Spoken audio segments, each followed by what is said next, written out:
How to do glitch text effect. To begin, I added a colored background and a text to my timeline, and I want to create a glitch effect for the text.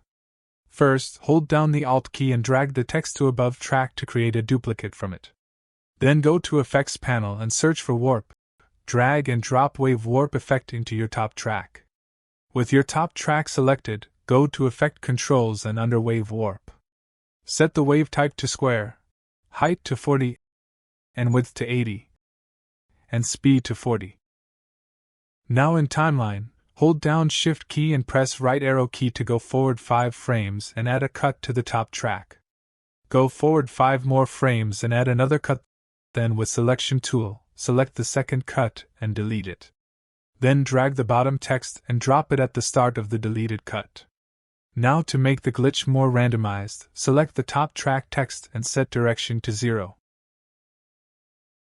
Like before, go forward 5 frames and add a cut, go forward another 5 frames and add another cut.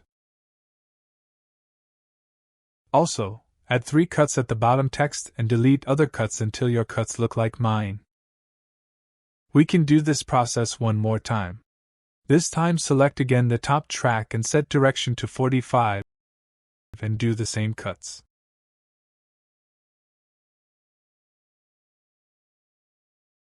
Now we have this glitch effect.